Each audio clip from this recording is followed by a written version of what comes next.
Hey guys, sorry about that. I've changed some settings and I'm hoping this works a little better for us. So let me put it back up now so you can continue on and we can get started with painting.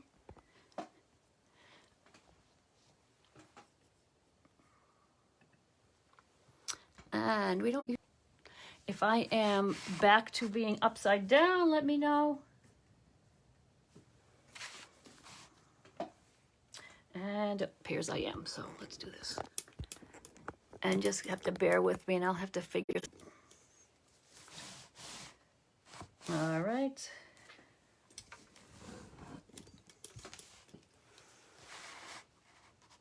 Okay, you guys are very patient. I appreciate it. So let's just get to painting now and we'll answer any questions as we go.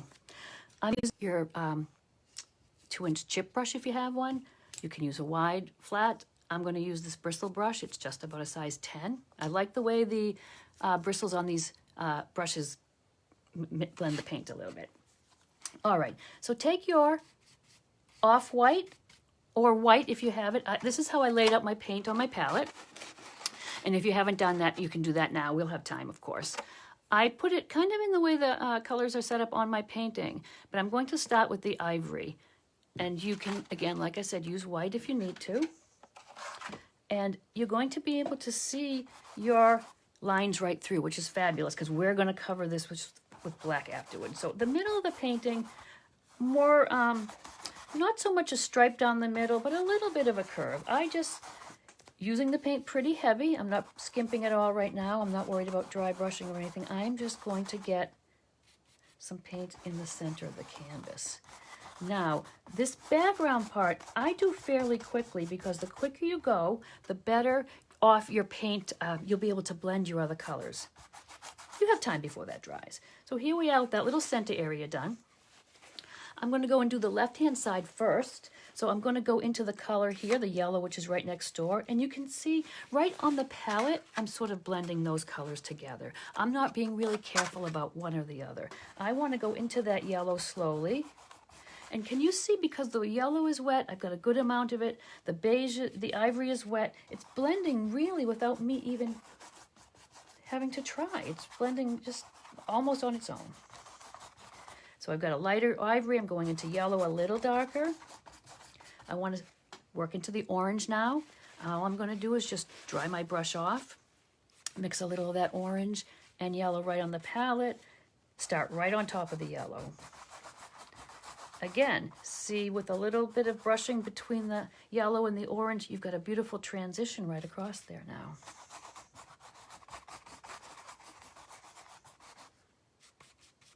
I am taking a little of the yellow in my brush as I go. If you find that all of a sudden you're not transitioning, you've more of a harsh line there, super easy to fix. Just wipe off your brush. And now you are just using that dry brush to blend. And you don't have to work at it too much. It doesn't have to be a perfect blend on this really, because you have so much going on top of it after with the branches and the little flower bits on the tree and whatnot. So what are we going to do next? Same as we've been doing. I'm going to go right around my dish from my orange and a little bit into the red and start right on top of the orange. And it's really that quick and that simple. I am drying my brush off again now because I really want to remove all the orange at this point and just have red. I want to get a little brighter here. Hi, Lisa. New Mexico. I wish I was there right now. That's a great place. Oh, I'm so glad you found us. And I don't know what's going on with the techie stuff. I have to brush up on that and figure it all out. But anyways, I hope you all can see now. And we only need one coat of paint on here too. We're not trying to cover these lines. There we go. Look, we've got one half of the painting done, and can you believe how quick and simple that is? Now, I think I will go ahead and wash out my brush now and dry it really well, or grab a dry brush. I don't want to have this dark red paint over here with my ivory, because now I'm going to go from the ivory into the blues and the greens. And you know what I told you about how it doesn't have to be perfect? I'll show you on mine.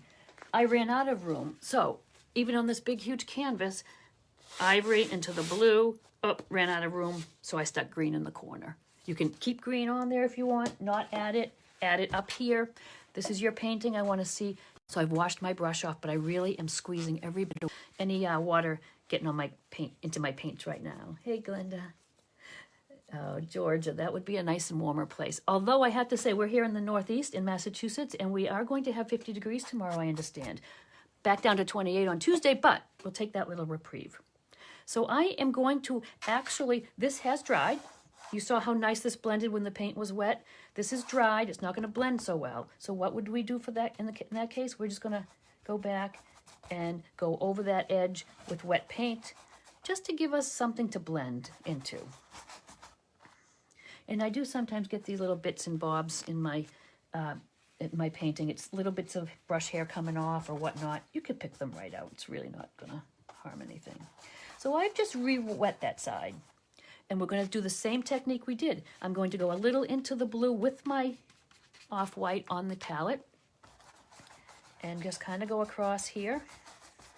I want to really just get a line here before I go out too far because I want to blend it and then get a little darker as I go towards where green may go. And you all might have different shades of colors. You may have a darker blue. I use a darker blue usually. This one happened to be on my table this morning, so I grabbed it. And I would love to see how you're doing this and if you're using different colors. So here's the spot where I am again going to dry my brush. I use dry brushing techniques a lot in all sorts of my paintings. And I'm just drying that blue off just so I have more of a dry brush to blend this. I'm going to just softly go down where these two colors meet. And this is taking a little more work to blend this side because we have two really contrasting colors. We've got the blue and the ivory. It's quite different. It's not like going into the yellow. So what I'm going to do now is just take another brush, just a dry brush, and I'm going to really just kind of scooch my ivory in. And can you see how that's giving you a nice soft blend there? And I have to say again, I could leave it just like this. It really is not a problem with everything that's going on our tree after. You're not going to look and say, oh, wait, it didn't blend very well right in that tiny little spot. So anyways, that's good enough. We go back into our blue here. And like I said, I forgot my green last time, but I'm going to, sometimes I go over just so that it gets the paint a little wet and makes for an easier blend. And again, with a little bit of the green and the blue. And I'm just going to go down the line where it's going to blend. I'm going to dry off my brush now. In my last little corner here, I'm just going to go with straight green. And I want a little less blue mixing in, so we'll just get rid of that. I'm going to start with my green.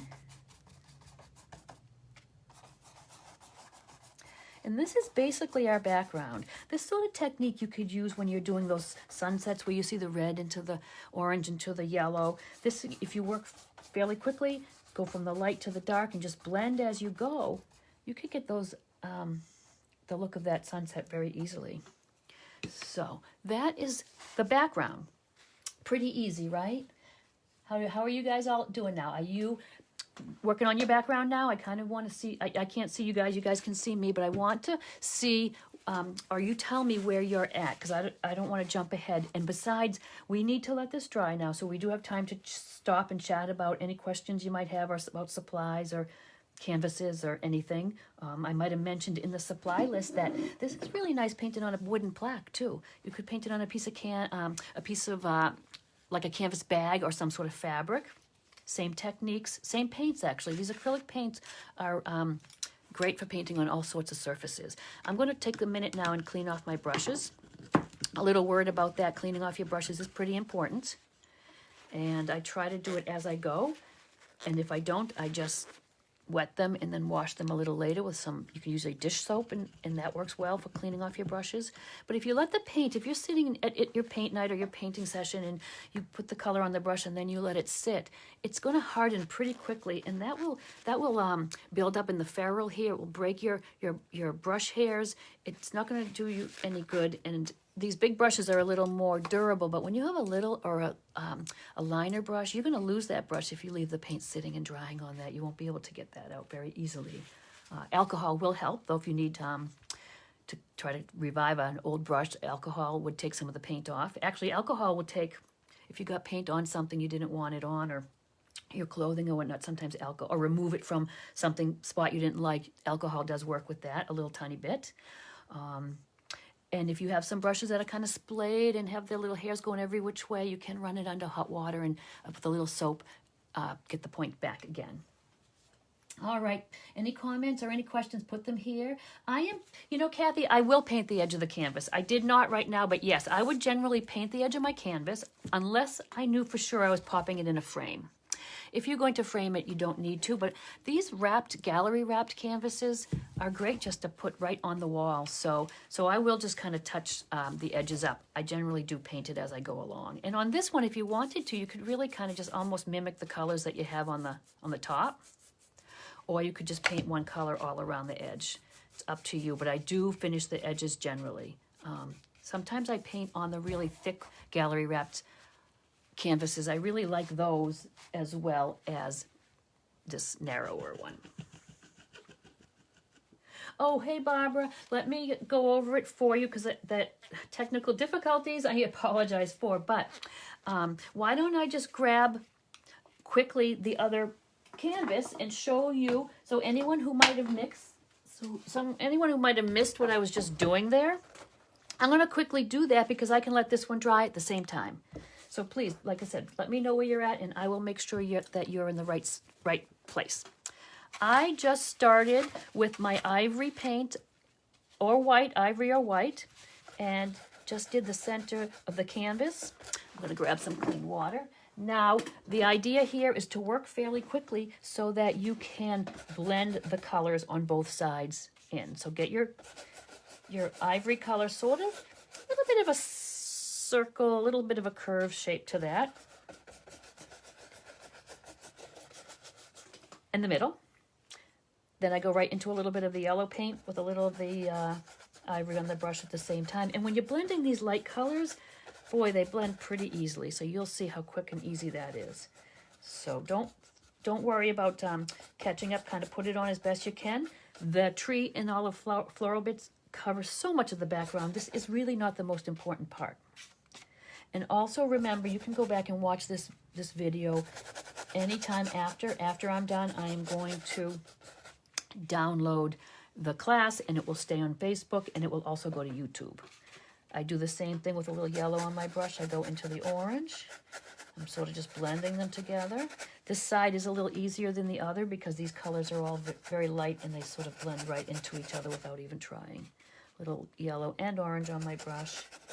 And because this is wet on both sides here, I can lay it on if I need to, dry my brush off, and just go back and blend that together a little more. It's a nice, seamless blend.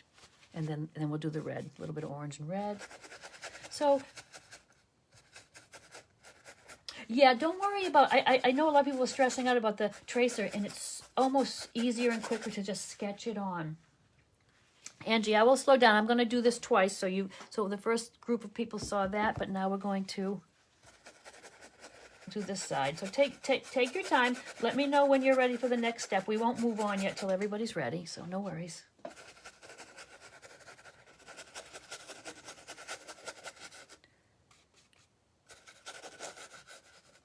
So that's one side done, and you can see that's pretty simple.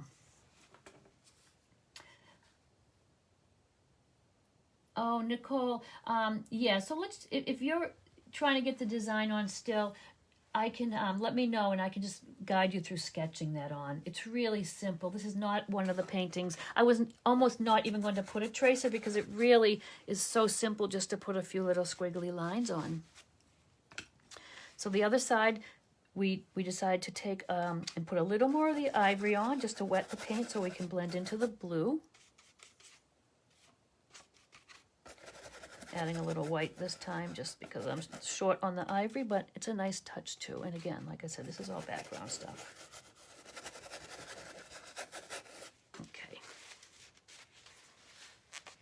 So now we've got a little bit more of the ivory. I'm going to take ivory and the little bit of the blue. I'm almost skipping a little spot here because they're such too dark and light. I'm going to go out a little further. And then with just this little paint and this brush, just kind of dry brush it. This is like a good little lesson on blending techniques. Working a little fast, having the paint wet, going back with I'm just wiping off the blue on my brush and just going back with a dry brush. Can you see how that sort of blends those two colors together?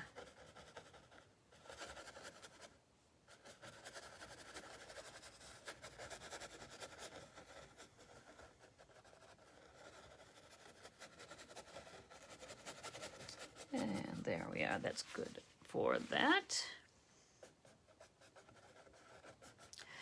I want a little more blue, so now I'm just going with my straight blue and just kind of adding in that. A couple inches, or an inch and a half or so more of the blue. And again, I'll show you some while we're waiting for this to dry. I'm going to show you some other examples. I don't know if you saw them when I posted them on Facebook, of other backgrounds and other ways that you can do this, because it doesn't have to be just like this or just with these colors. You could even go more rainbowy and scoot it over and add some purple on this side if you'd rather. I'm going to start blending my green in there a little bit.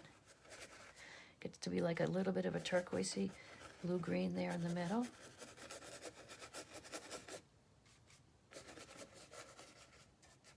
Hi, Patty. I'm glad you're here. Were you here before when we got all knocked off and back on again? It's been quite a session.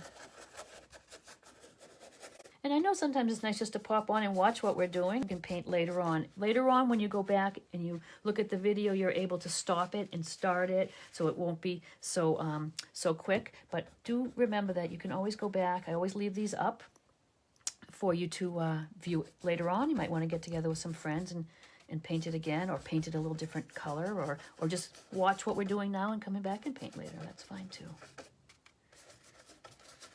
So there, so that's the second round of the background.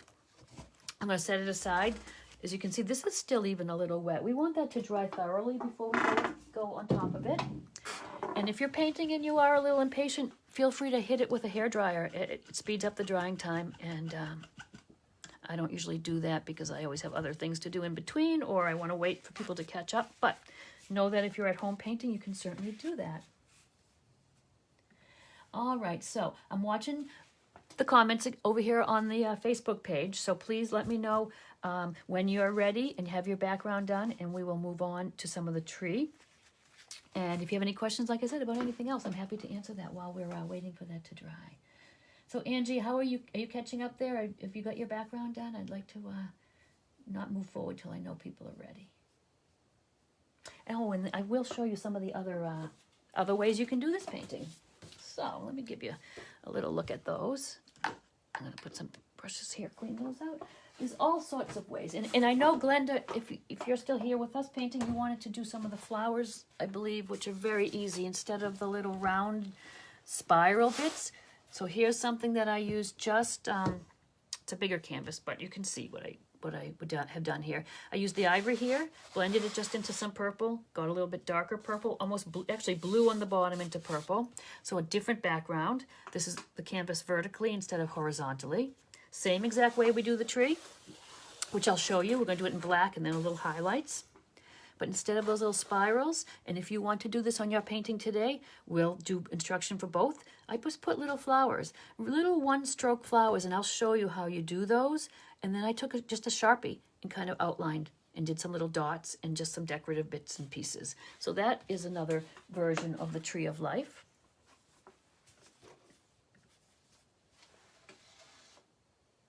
Yeah, Mary Jo, catch up. And like I said, we're going to just go along. This is a pretty simple painting.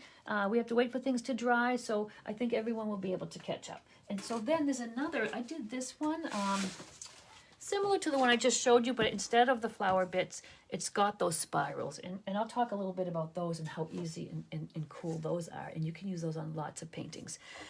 Little different colors, more sort of realistic more. We've got the green down here going into the blue, into a lighter blue, up into white.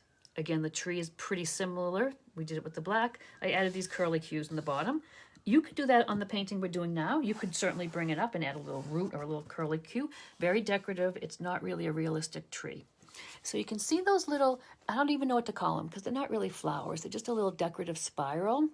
So when we get to those, it literally is just a little round brush, whatever color you want. I just smush it on like that, and then I do a little white spiral on top. You won't believe how easy these are. You could use these little decorative spirals on all sorts of paintings. You could put them in the background. You could use them hanging off the tree. You could use them in any kind of a painting. So that is the vertical tree. This one is, I did this actually in two parts for like a couples paint night. So we had the same painting painted with two canvases, and it just made like a long horizontal paintings for your wall. You can see just a blue background, which I did not blend here, so it's just like a background. Then here we started the blending. And again, I would always start lighter. I would start up here with the ivory, work into more of a gold, then the yellow, more of an ochre color, and into a little orange and then into a little red. And that's really a nice kind of sunsetty scene. And then did the spirals and painted the tree on top. A whole different look. You could do it all sorts of ways. This little canvas would be kind of fun if you did two together, one tree more a little closer to the left and a tree closer to the right, and you could hang them together, or you could paint them together with a friend, and you'd each have half, but yet it's a standalone painting too. So, Vicki, I have kind of an ivory in the middle. It is there, it's similar to the color of the canvas, so you mightn't see it, but even if I'm painting white in a painting, I still paint the white on the canvas. I don't leave the canvas showing through. You do want to cover it. And you need that paint to blend. So in the middle here, Vicki, just paint an ivory or a white, little bit of an oval shape, and then I went into the other colors. And again, if you get stuck at all, you can always rewatch this later. So I'm going to go ahead in now and start putting the black in for the tree trunk.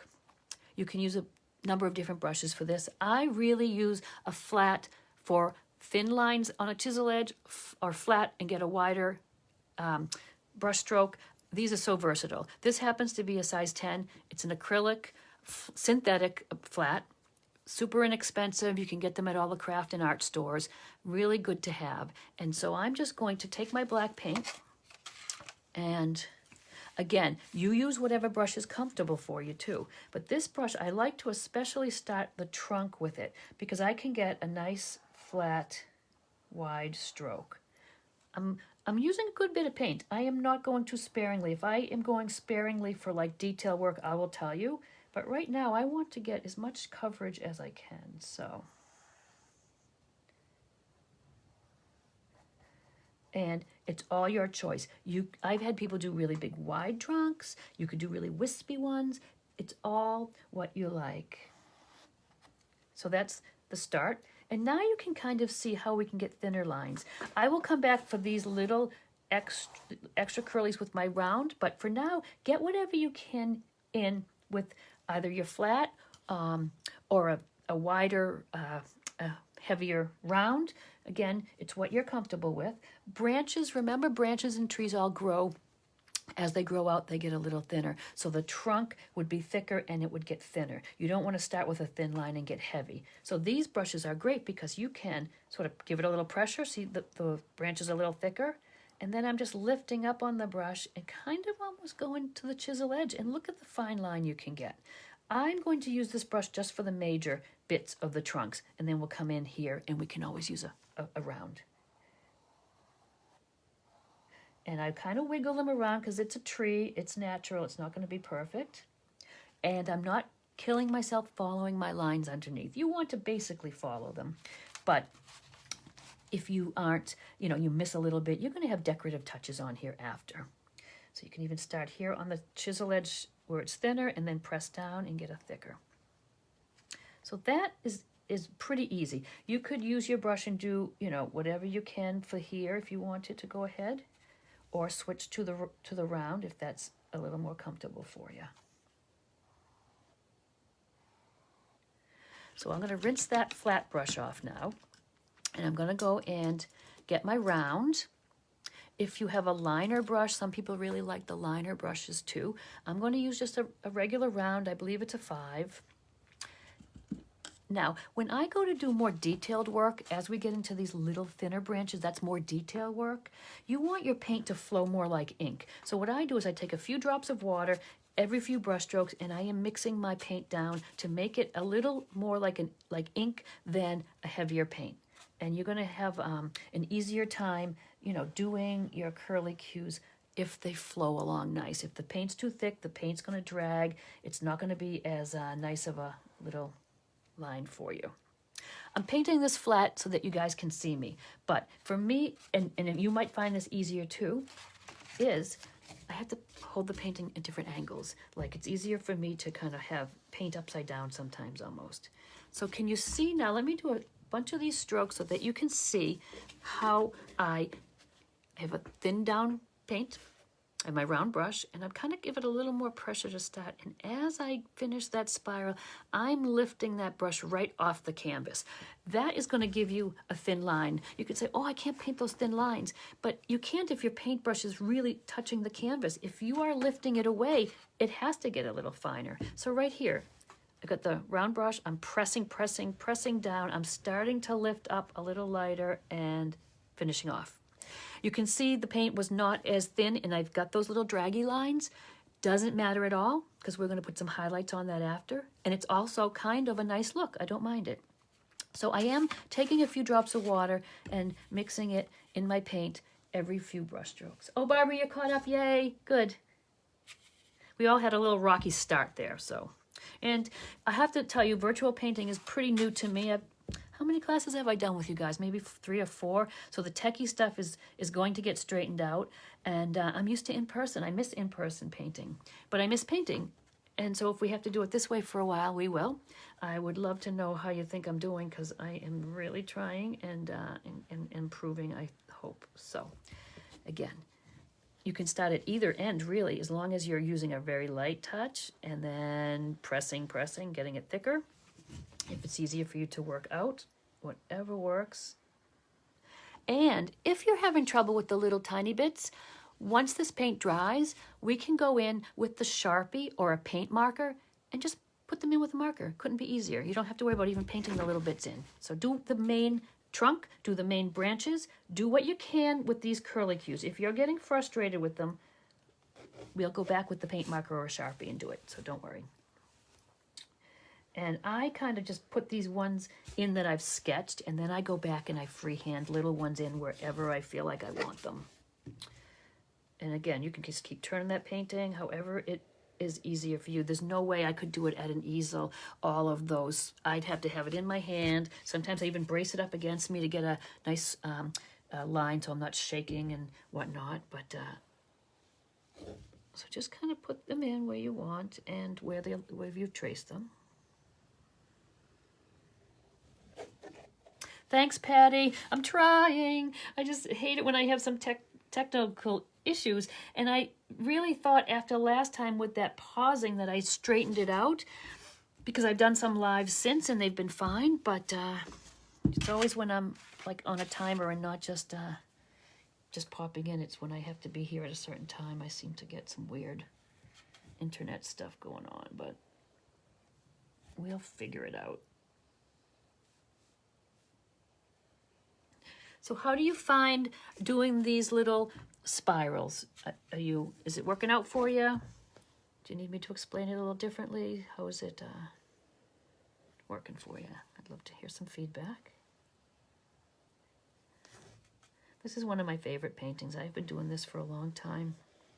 Might have been the first or second painting we did for paint nights when I started. And it never gets old. Everybody loves the Tree of Life.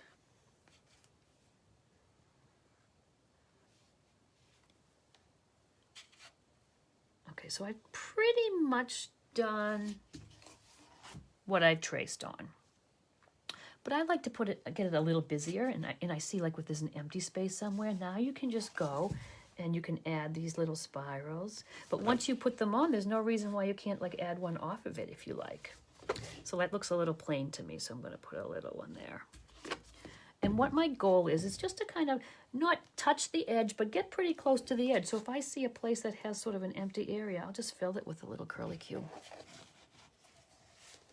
Wherever I think. They can go any which way. They don't have to all be going a certain way.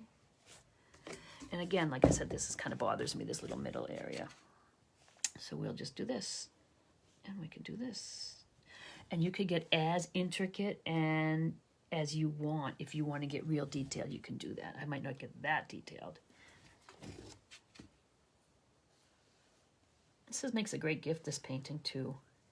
It's simple, but it's colorful and happy, and I think we all need a little color and cheering up these days. So let's, you might want to paint one for a friend. And actually, I was almost going to try to do some before class, but I bought some little tiny miniature canvases. I think they had packs of 4 or 5 at Michael's and a little easel. And I thought, wouldn't this be a cool little painting to do on something like that? You could even afterwards, when this is done in white, you could put like a quote or write something across the bottom. You could personalize it. Think outside the box and what you can do once your painting is done. What else can you do to make it a little different from everyone else's? Okay, how are we on the spirals and the little branches?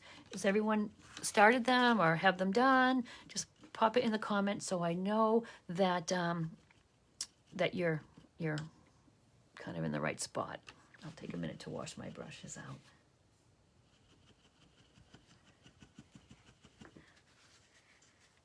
There. All right. So, anybody else using different colors than me? I kind of am ready. I've done it a million times this way. I'm kind of ready to maybe try it in some like shades of teal, maybe would be nice.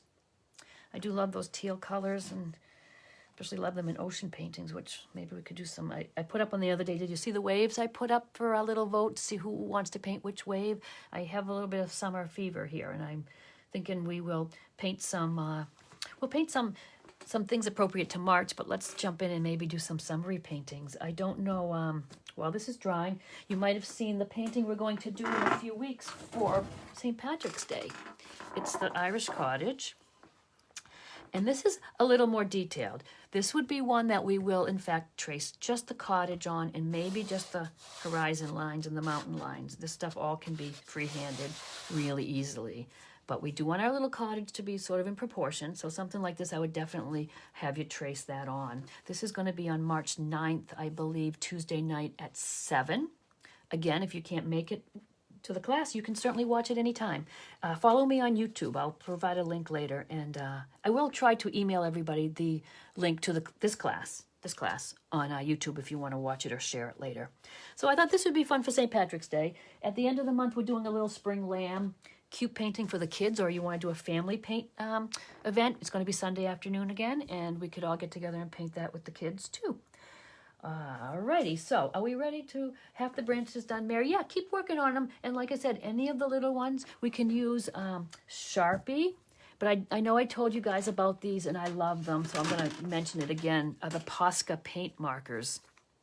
They are fabulous. Sharpies are good. They go on. They'll be a little darker and duller. These are actual paint, but you have control like a marker or a pen. You want to make sure your paint is dry. You don't want to take your paint pen and put it in where the paint is wet. And you do have to kind of get them shaken up. There's a little metal ball in there that kind of mixes the paint. But look at how, if you have don't feel comfortable doing your spirals with the brush, or you want to just do the big ones, look at this. You could just really, and it's like paint, so it's a little bit thicker than a Sharpie would be. They come in all colors, and they're not that expensive. And I know I just had someone suggest another brand that they sell at Walmart, and they swear by those too. So this is the Posca brand, which I like, Posca. But I think whatever you might find in your local store or wherever you get your supplies would work. I use them for a lot. You can use them to sign your paints. You can use them for little details. Has anybody used these paint markers before? What do you think of them? I think they're kind of cool. The more you look, the more little empty spaces you're going to see, and you could make yourself crazy. So just do whatever you like, but know that there's an option later. You can always go back. They come in a couple sizes. There's a wider one. There's a narrower one. Even if you just had a black and white, would be a good start. I'm going to grab my white one. We might want to use that later for those little spirals. Okay, I'm glad you guys are doing well. Oh, you know what, Barbara? That would be so cool. I was just sitting down before we started here, painting a little wooden leprechaun cutout for Patty's Day, and I was pulling out all my metallics. I have them over here. And you're right. I have these little metallic and glittery paints in all colors, and that would be so much fun. You could do this with some very pastel background, some pinks and purples, and do all your little spirally bits in something metallic-y. And then, and if you have a little girl in your life, if you put a little unicorn down here, my God, you would be like the best thing ever. So I just love to take something like this painting and just think of all the ways you could use it as a basis, but then, oh gosh, you could do all sorts of things with it. So, yeah, Karen, these are great. That's what they're great for, too, is I actually bought them, I think, to paint some rocks with. I couldn't believe that you could paint right over, do all your little designs with them. So you can see the paint takes a little while to dry sometimes. You can see some of my little edges are a little wet. It doesn't matter. We can hop on to the next step for that. But again, a hairdryer would help.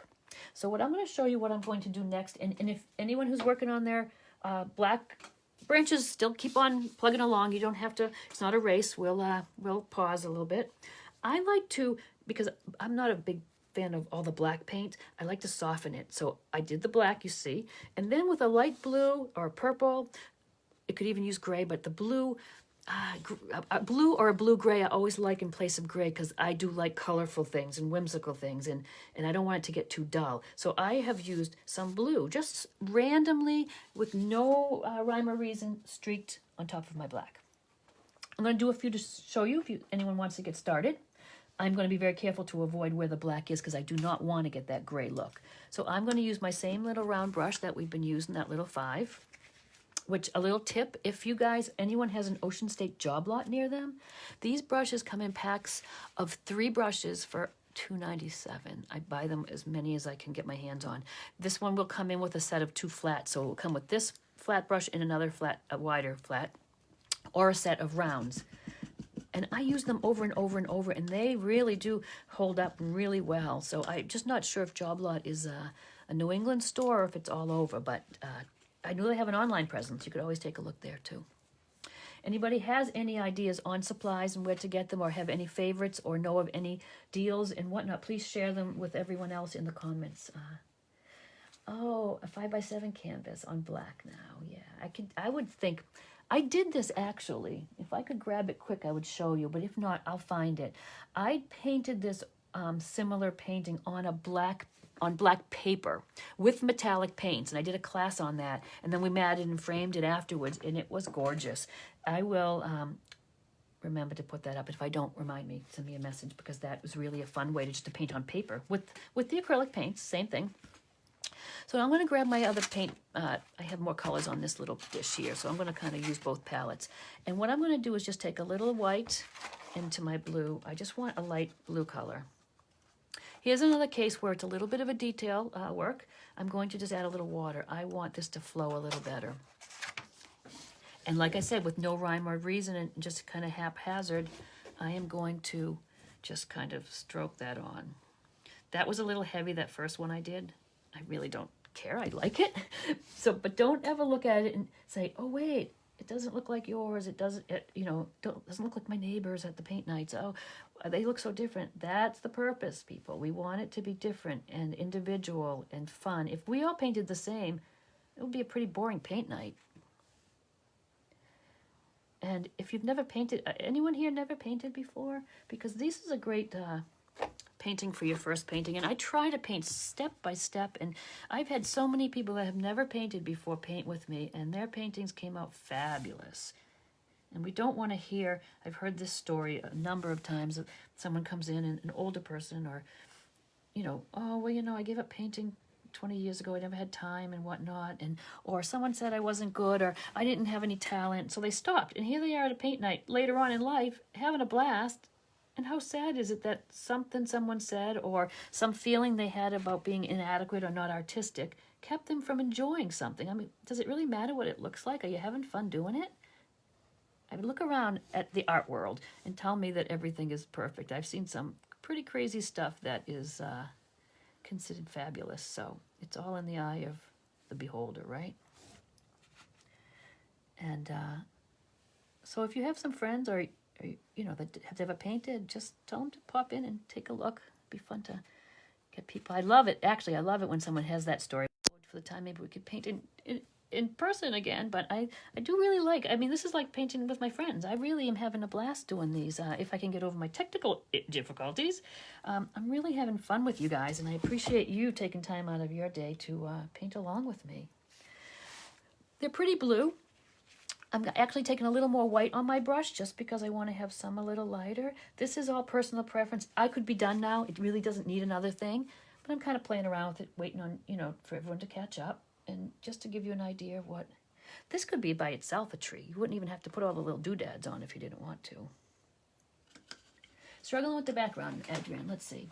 My blue and green side looks good, but the yellow and red are plenty as well. Well, first of all, don't even worry too much because we have so much going on top of it. With all those little balls and spirals laid out, you're not going to really even see the background. You're looking at the background now because it's the only thing on there, and you're thinking, oh, it has to be the perfect blend because that's all you're seeing. But look at all that's going to go on here. So I would say jump ahead, do your branches. Once we get all the bits on in pieces, I even do another step that is going to cover up whatever you're worried about not blending. So what I did at the end of mine, I went over with these little spirals with a very slightly lighter color of the background because I didn't like some areas, like here and here, it kind of covered. So I would say jump ahead and put on your branches anyways. And when we get to the end, we'll camouflage it best we can. And then you can always go back and watch again how exactly it was all done. But on this painting, it's not like it's just a sunset and that's all you see is that blending. You're putting an awful lot on top. So just go ahead and I think you're going to be fine with that. All right. So that is that. I mean, how easy is that? What do you think, you guys? Really, it's pretty easy. I know it's some struggling with blending because blending is tough. Blending is not something you sit down and get it perfectly.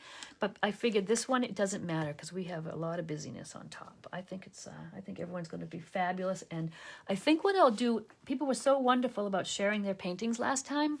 They were all kind of scattered though. I think once we're done with class and I upload the video, I will put a separate post or a photo album. I'll figure out how to do that. And we can all put our paintings in there so we can all go in and see everyone's paintings and they'll be all in one place and we can have some back and forth. And if you put a picture and say, oh geez, what do I need to do here? Or what did I do wrong? Oh, there is no wrong, but something doesn't work for you.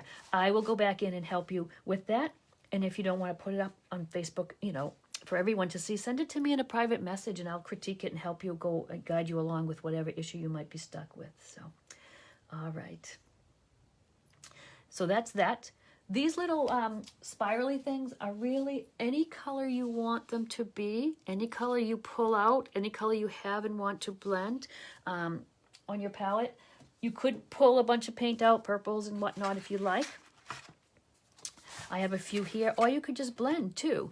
I actually have some colors. I'm going to actually put a few more out just to have a little bit of a variety in mine. I'm just going to put a little of this purple. If I did tell everyone, oh, use your primary colors and that. And so if I had used a primary green more and a primary blue that was more dark and primary and mixed, we would get some nice blends. But I'm just going to use that purple out of the tube. I'm going to mix some pink up. So let me take the round brush, the 5 that we're using. I do blend it down. I do add a little water again. Any of the detail work, pretty much anything we're doing going forward, I am really even just getting it a little thinner than how it comes out of the tube. And I am going to, this is how easy these little blobby things are. Again, I don't even know what they are. They're not a flower. They're just some little decorative little thing I made up. I want a good amount of paint on my brush, but I have thinned it.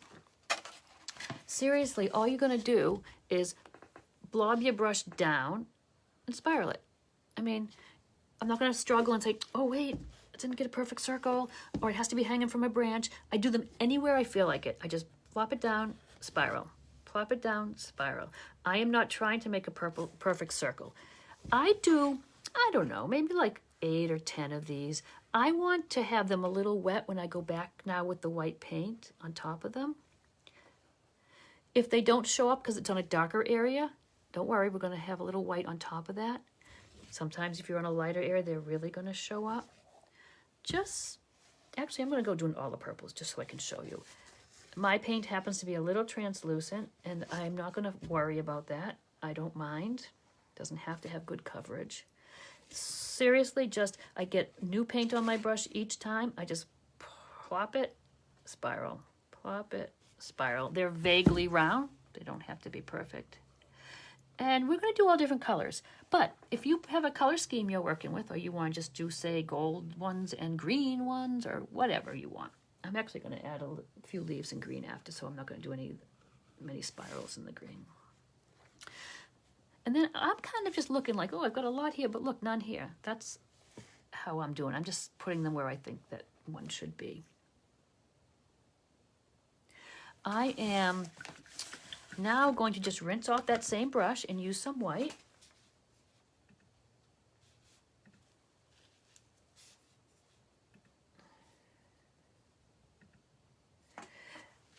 And again, I do still just add a little bit of water. And I'm keeping a couple of cups of paint here. While I'm painting, I have one that's got, like I've mixed and washed all my brushes in, but I'm keeping one that's a little cleaner so that when I use white, it's not going to get all grayish. So that's kind of a handy idea. Just have 2 little water containers with you. So now I'm just doing the same thing. I got the white paint. I've thinned it down a tiny bit. Oh, hey, Barbara, no worries. I'm glad you popped in when you did. And it'll be easier even later when you can kind of slow down and stop and start this. Yep, Noelle, I'm going to show how the flowers are done too. Let me do these little blobby things, and then I'll come on the other canvas and I'll do some flowers for you.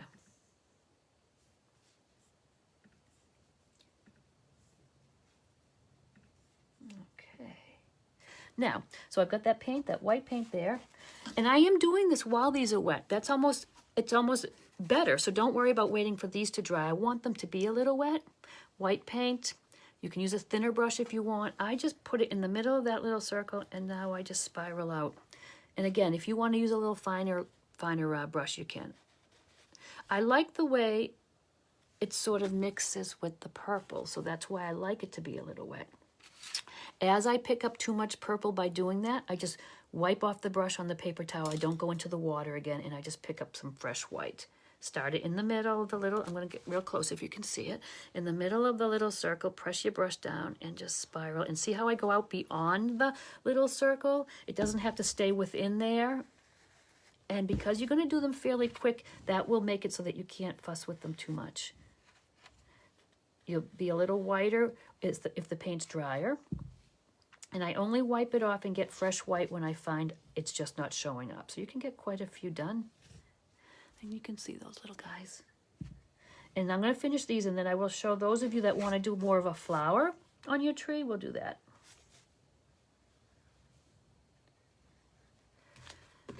And again, I'm just taking a little more white. I really haven't wiped off the white and started fresh. It seems to be working okay.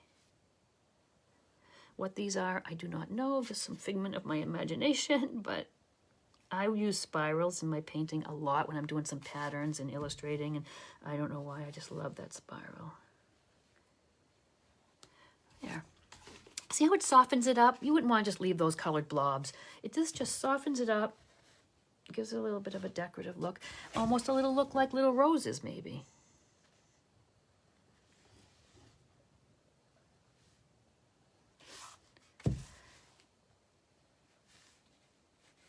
And you can see, again, I am turning my canvas every which way. I hope that's not too annoying to you guys. It's a little easier for me than having to work flat all the time. Okay, so we are going to go back and do this with as many colors as we want.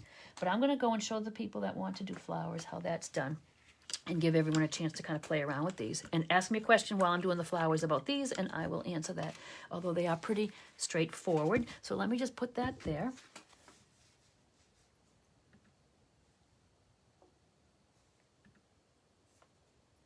Pull up that other one. Just to show you what it's going to look like. So they're little one-stroke flowers, but they have to dry first, and then we can go around and outline them in some white. I did some white, and I did some with a Sharpie. And then I just carried some through down here. But if you want to do those, let me get my other... do I have another canvas? Or I can do them... You know what I'm going to do? I'm going to do them right on here. So I am going to have a super duper original because I'm going to have the blobby things and the flowers.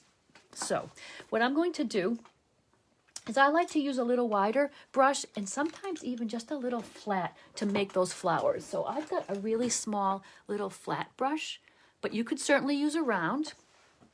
And I'll use the same color to demonstrate, well, since I have the purple right here. So if you want a flower more than a blob, I'm going to take a little more white with that purple. I want it to really show up. So I've mixed up a light purple. And if the paint's thick, add a little water. By by all means, that's always something I always jump into. Little one-stroke flowers. Do not worry about exactly how they look. The trick is, first of all, is to work from the outside petal in. So I just press. I don't go back and load paint. I've done that whole little flower with just a little brush load of paint. You don't want to go from, inside out because you get a weird petal shape. But when you start on the outside edge, and I want to do it so you can really see, I take the brush, but I press a little bit and pull, press a little bit and pull. You can see I get really a petal shape there. Press, pull,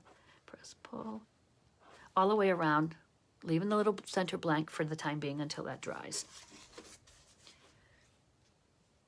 Let me know if that makes sense. And it is a sort of a thing that you could practice, like you could practice on your little plate. I have a lot of, and I've told you this before, I have a lot of one-stroke techniques that we'll do a class in at some point to do some roses and some flowers, but it's just really pressed and pulled, pressed and pull, pressed and pull, pressed and pull.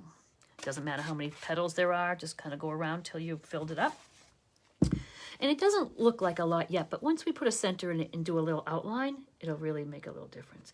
Now, you can put them on, and I think that they just don't pop too much sometimes. In that case, I'm just going to add a little white paint because I want them to kind of show up a little more, especially on this dark background. You can see I'll add a little more white to my petals, and they look flowery enough, I think.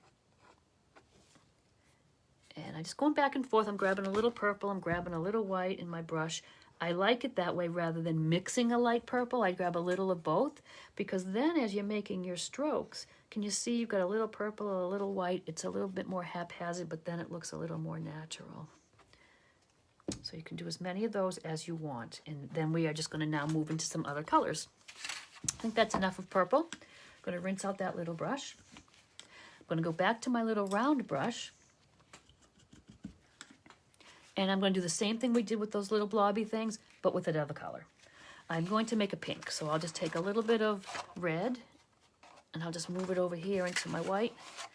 And I'm going to make a pink. I don't want to go too light because I want those little white spirals to show up.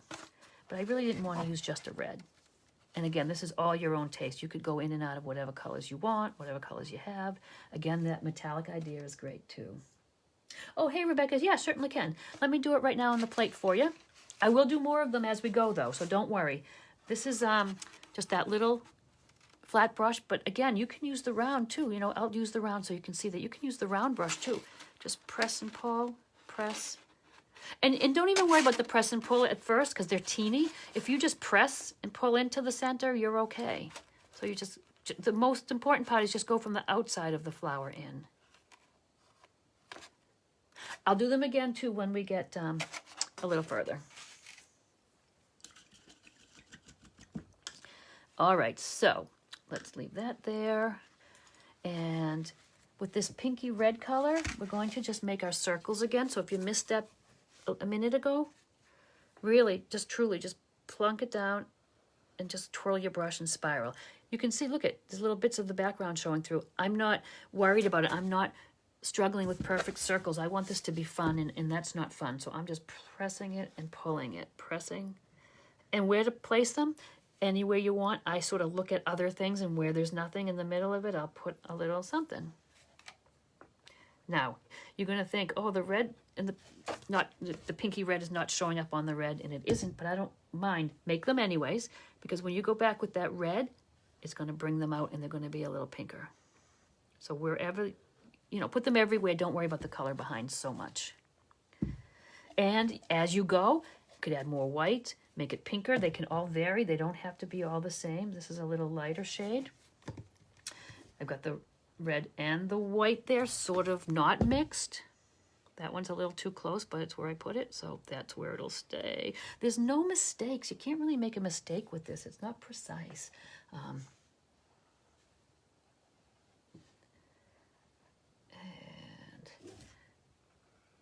How are you guys finding these? You prefer the little blobby things, or do you like the flowers more? I like them both, but if we're thinking spring, we might want to think of the flowers. So that's the pink ones, pinkish red. I'm going now with my white again like I did earlier. I may add a little scooch of water if I need to. And what I do is I'm just plunking the brush in the middle, spiraling it around. And again, it won't show up as much on that pink one, but now when I go on this red one, it'll show up a little more. It's taking the color that we made that little circle in, and it's dragging it out, which is kind of nice. So when I start here, I know a lot of people sometimes at paint night would take that white and circle it and keep it right in the shape, and they have these little tight balls. I would be a little freer. I would just have more fun with it and just kind of spiral them out. There's no rhyme or reason. They don't have to look like anything because they aren't anything, if that makes any sense at all. And we'll worry about the centers of the flowers that we make afterwards. So I'm going to do these little spirals, and then I'll go back and I'll do some of the flowers for the flower people.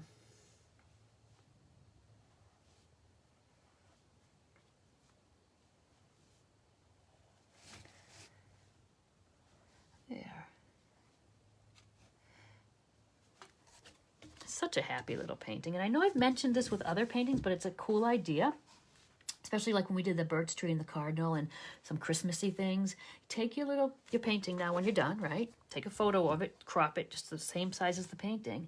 And it's so easy and inexpensive at, you know, CVS or anywhere where they do prints or Shutterfly or those places. You get some really good deals and you make copies. And then at Michael's and Walmart and those sorts of places, they'll sell a pack of blank cards. I usually get the ivory. It's sort of a watercolor texture paper. Comes with the envelopes, a little double-side tape. You put your little photo of your painting on there. You sign the bottom with a pencil or write a little something. Send it to all your friends and impress them like crazy. Great for Christmas, but you could make, like, wouldn't this be a cool birthday card one? So you just took it horizontally, taped it to the card, and there you go. You got your own cards. It's a great idea, and people love that because they would frame that then and save it, which is nice.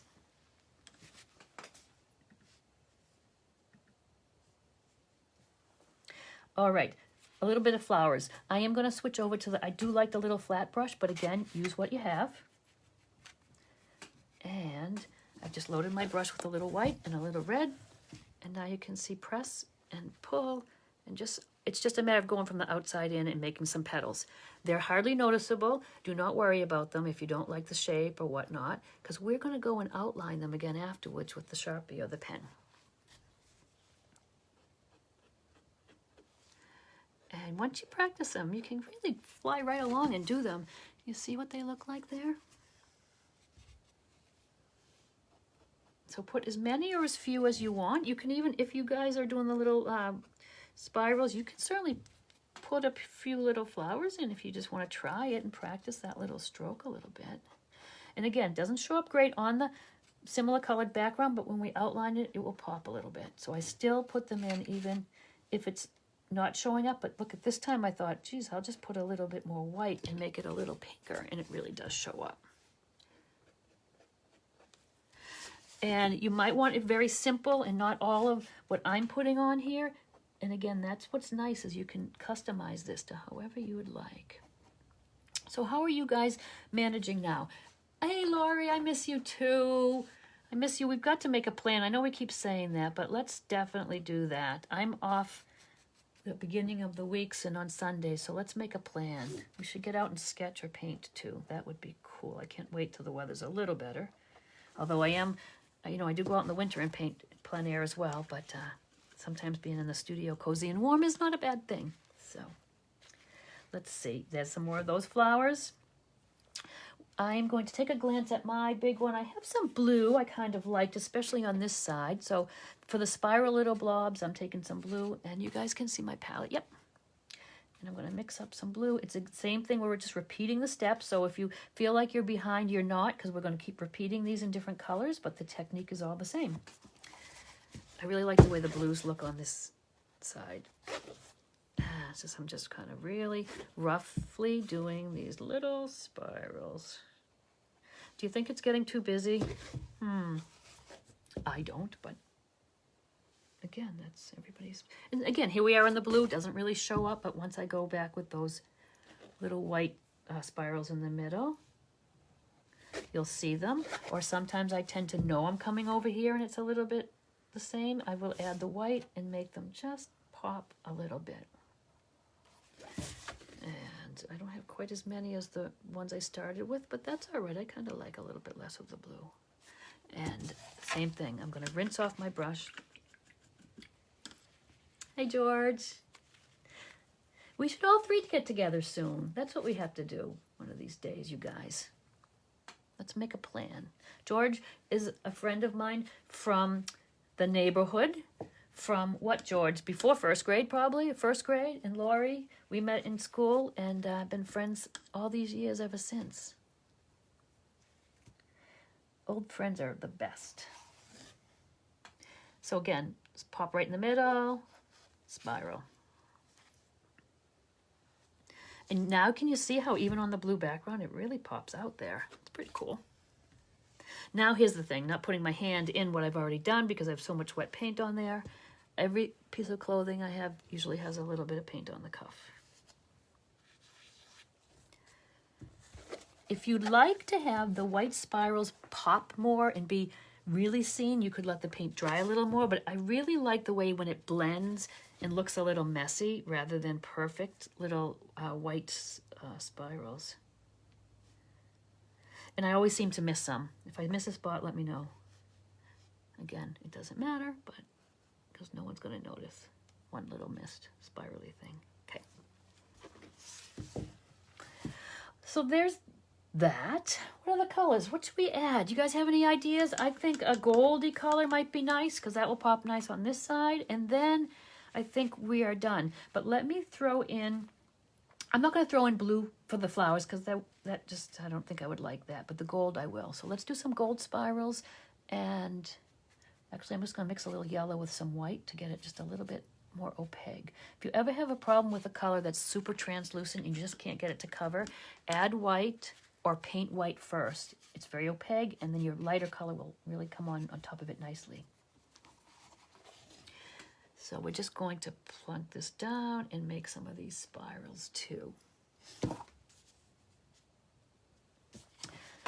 And these are really popping. These are kind of fun. You can see how they're really jumping out. So you can kind of use that as a little lesson of if you're painting and you want something to not be subtle and to really pop out, you just got to have a contrast. If it's a light background, put it dark. If it's dark background, put it light. If you want a more subtle look, you just kind of keep within the same color of the background or add some of the background color to what you're adding. If that makes sense. And just a few of these. It just is something different. And you notice how I'm not worrying about where they go. I know some people like to have them all hanging like they're a little apple or something, and that's fine, but that's a lot of work. I'm going to just kind of pop them on here.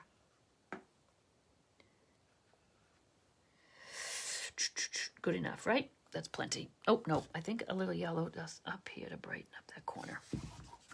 And now I do rinse before I go into the white, I guess, and I'm just going to go on top there and do those. And you can see when the paint does drag, that's because it's a little dry. I'm going to add a little more water just to get a little more detail and not have that brush drag a little bit like that. I'm going to try to work up a little higher so you guys can see it. I know the white on the yellow is not probably ideal, but when it goes off the edge. I like that little halo-y look around the edge. And I'll have to tell you, that's how I do a lot of my moons and suns. And if we get to doing something, I'll show you that technique. I have a dark sky, say, and I take a little bit of white and yellow like this, and I just spiral it. And it's like a haze around the sun or the moon, and it's a really cool look.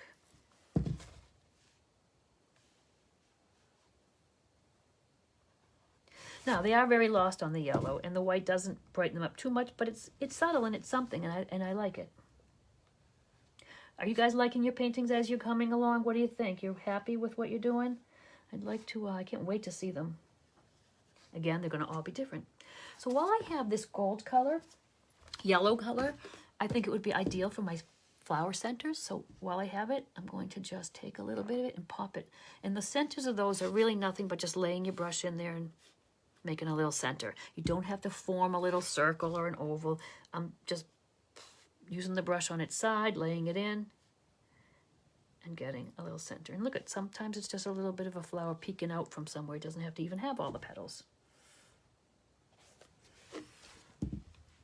So I am going to make them all the same. You could certainly make them any color you want. If you like black-eyed Susans or daisies, for instance, you can make them all that flower.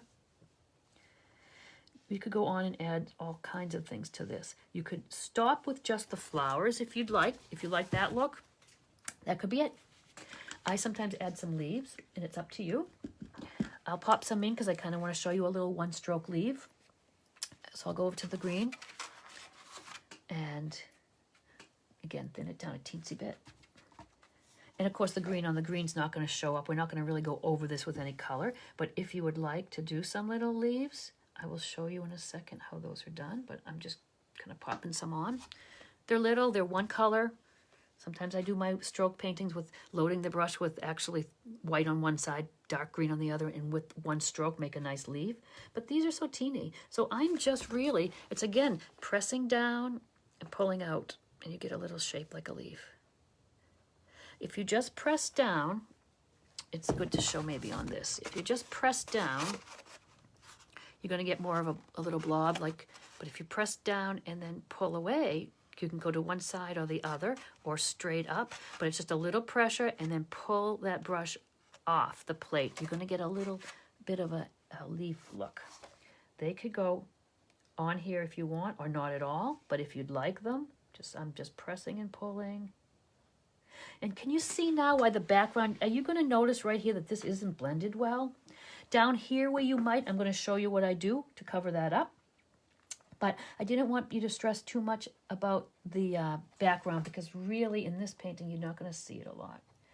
And if I were to go over to this side and I wanted the leaves to show up, I am just going to add a little bit of white to my paint. And now you've got that lime green leaf, and those will show up on this side a little better if that's important to you and if you like that. I love lime green, so that's another favorite color of mine. All right, I'd love to hear how you are coming along, where you're at, what I need to repeat or go over again. If there's anything you're stuck on, I'd love to know where you're at. So just in the comments, let me know if you're in the same spot, if you're still putting on your flowers and things, and where you are at, because that's where I'm at there now. I will probably, you know, again, go and do the edges later. I'm not worried about that now. You could always go and, if you liked, I showed you the little pen, if you thought you needed more little, you know, bits and pieces on the little guys here, you can certainly do that now. I think I have plenty. I think I have plenty of flowers. Look, I've forgotten my center there, so I'm going to just pop that in. All right. So I'll watch the comments, but do let me know if you have any questions. I'm going to kind of poke through and see if we have anything. Laura, you're back in Berlin. My God, you're next door. I'll see you later. Okay, so yeah, throw a comment in if you need any help with anything, or if you are lagging behind and want me to slow down. I think we're got a good long time to be able to see how we do those.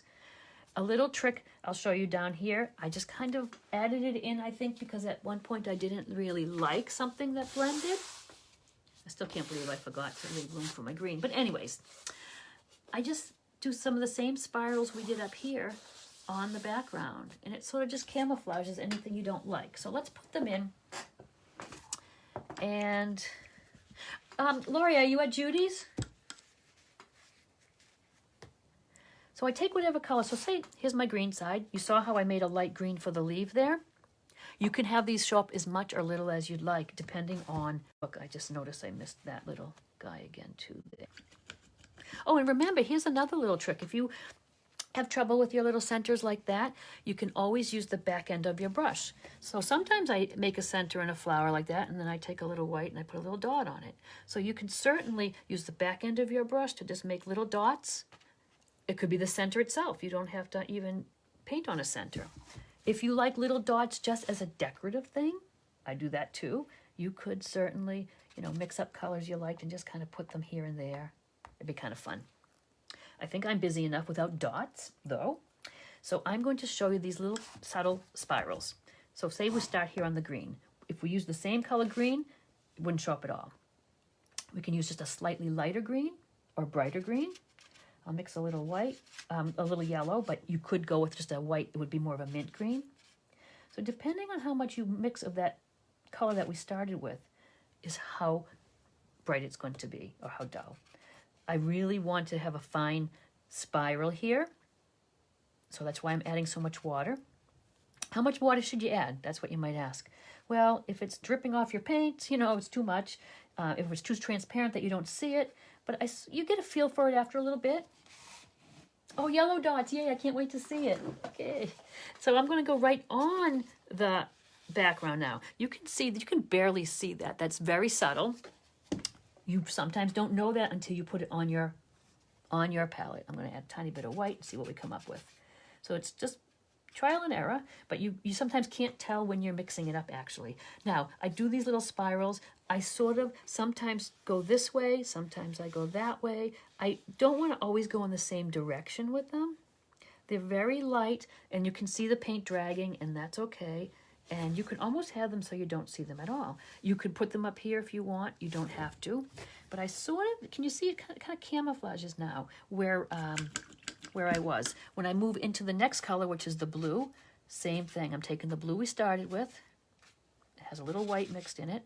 Again, it might be too subtle. It might not be seen at all, but that would be our cue to just add a little more white. And it is pretty light. I'm going to add just a little teeniest bit of white there. And it's just going to, like here, this is pretty rough. This is not blended well at all. This is maybe what you have sometimes and say, oh, it didn't blend well. I didn't even think about it or worry because I don't mind it. And then I'm going to go right over and camouflage with some of this. And it does bother me a little bit, actually, that little bit of white there showing. So I'm just going to kind of touch it up. But the best thing about these paintings is don't look at them as you're going along and say, oh, I don't like it. I'm not going to finish it. It's awful. This is too much work. You said it was supposed to be fun. At the end, we can go back and fix anything. You guys who have painted with me in person know that. We never are unhappy. We fix it at the end if we need to.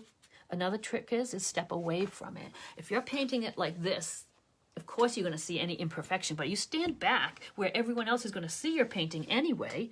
Boy, it changes. It's pretty good now. And another trick is the next day. The next day, I don't know what happens to it, but it improves even more. So don't be unhappy. The middle section where the ivory is I just go with white and make some little spirals. And I'll grab some white over here. I'm making a big mess on my palette, as I generally do, but everybody has the way that they paint. I don't know if you're a neat painter or a messy painter like me. You can let me know that if you want to. So this is going to show up just a little bit, but not a lot. Can you even see it on the camera there a little bit? And again, I could just go with a little heavier white and not so much water mixed in if I thought I needed to. I'm overlapping on the blue a little bit. I like the way that looks. You might go along and discover something that you like and it has nothing to do with, nothing what I said. It doesn't have to be the same. You're going to make some cool discoveries in your painting journey, and that is the best part. And I just like this texture in the background. What do you guys think? Do you like it plain like this, or do you like it with a little bit of the spiral work? I like that. Just seem to gives it a little extra pizzazz. We all want pizzazz, right? And I'm using whatever I can on my brush till I need to go and load a little more. I'm going to go right over into the orange a little bit, but now I'm going to actually mix the orange maybe with a little of the white I have that I'm using. And again, you put it on for the first time, might not be bright enough, which is fine because you can always brighten it. Or you could say, gee, that's pretty subtle, but it's a texture, I like it. And that's okay too. And they're really not showing up a lot, but I don't mind. And over here on the red, I think I'll just do orange, straight orange. I think orange is a little transparent. I think it's going to be subtle enough to work for us. Thanks, Patty. I like the spirals too. I don't know why, I just wasn't looking at the comment and mixing my orange with green. So let's start over. We'll get some orange in a little spot here. And just over the red. Like I said, you don't have to do them at the top. There's really not much room on mine anyway, but you can if you like. I don't generally do them at all in the tree. I don't get involved in that. We've got plenty there. I just kind of go around the edge. And can you see now? It's kind of just sort of subtly taking your eye away from, oh, I had an issue here. It didn't meet properly.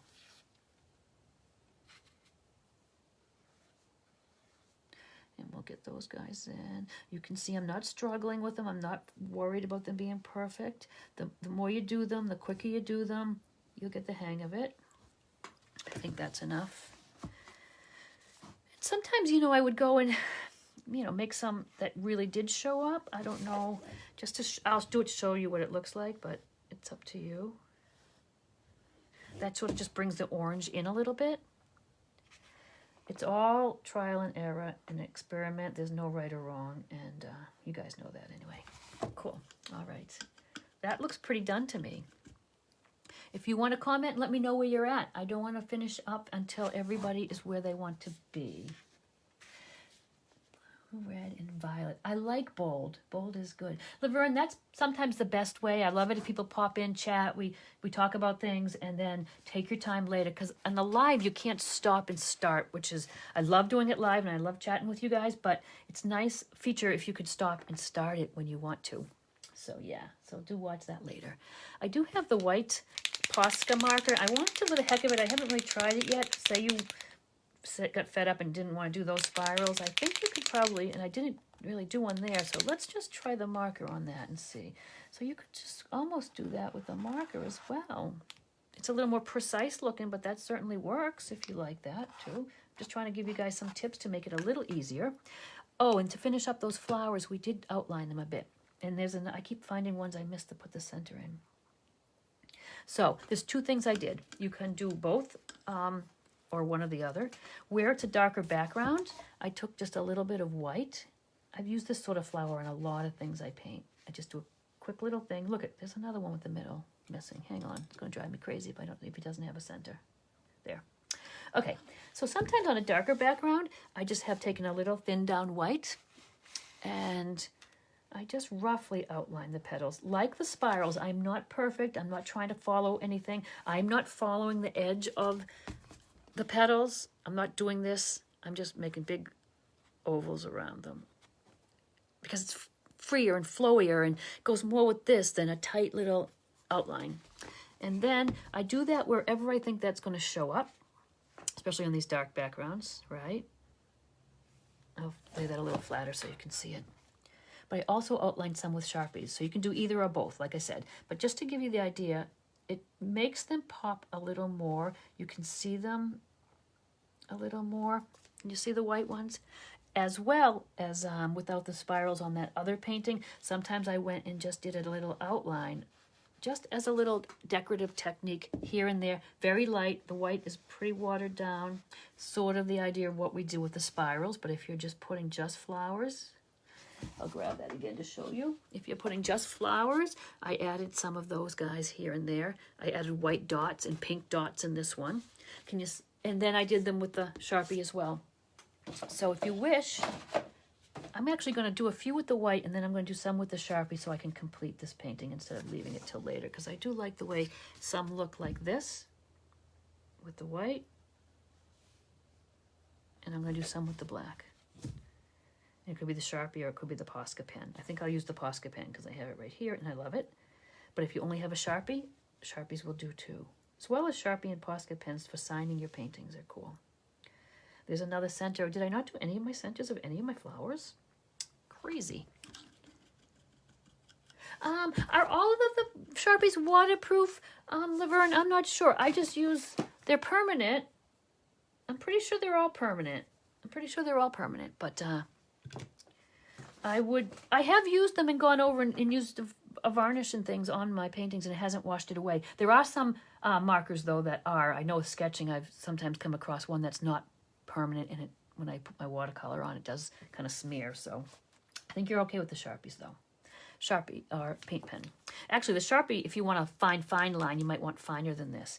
But what I do is just, you saw what I did with the white on those flowers? Same thing. And I'm making like a bigger, I'm not following it exactly. I even sometimes did a little blurb in the center if you wanted. But I'm just finding those leaves, the ones I didn't do in white, and I'm outlining them. And the black kind of is cool because it sort of brings back to matching the black that's in the tree, sort of just carrying all those colors through. So you choose what you like. You might want to do them all in white. You might want to do them all in black. You could mix it up like I'm doing. And you can see how rough and ready I am. I'm not worrying about like perfect little bits. All right. And thank you guys for painting with me and putting up with that ridiculous techie stuff in the beginning. I feel awful about that. I've got to get it sort of figured out. But you have patience and I appreciate it. So if you're ever looking for my lives when they're scheduled, you do find them by just popping on the page, like I said. And if you go on and you don't see me, remember, just refresh the page. Sometimes you just need to refresh. If there's a glitch like today, if I pop off, I will pop right back on. So don't fear. You won't miss anything. And I'll download this after class, and later on I will get it up on the page, and as well as YouTube. And I'd love it if you guys followed me on YouTube. There's lots of classes that I've done already that are sitting there that you may watch. So there, and I would use this to sign my painting too. I might do it in one. I sign my paintings in red a lot, but anyways, a lot of times I love red. But you know, you can just use your Sharpie for this or your paint pen, and you can just put your your signature that way. My signature that you can't read. So the leaves again, sure, Kathy. I'll show the leaves. Let me do it on a paper plate so you can really see what I'm doing. It's a better background. And again, you can use a flat, if you have a little flat brush. I do like the little tiny flats. I'll even show you with some big brushes, just so you can see too. I like a little flat though, but of course you can use your round. I'll show you a lot of different ones. So what I do is, with the green paint, put some paint on your brush, of course, and then I just sort of press and pull, press and pull. Can you see I'm pressing and then going to the right and pulling it? But you don't have to do that. You could go to the left. You could go straight up.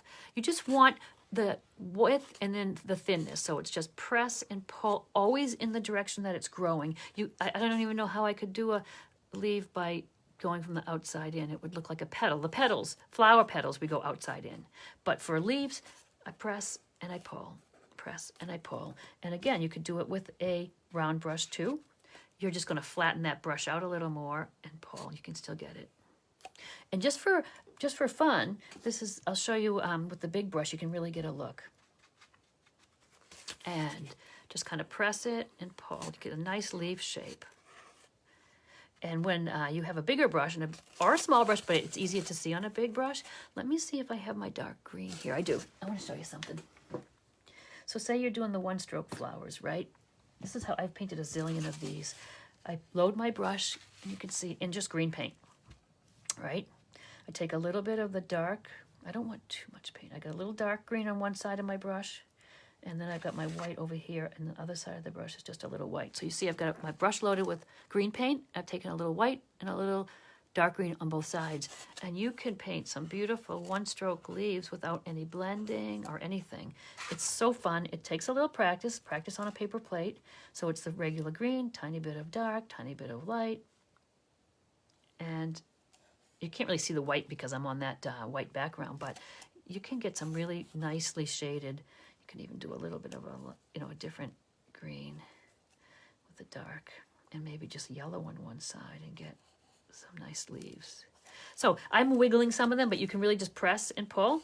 But if you want like a strawberry leaf or something, it's a little bit more texture. Kind of cool.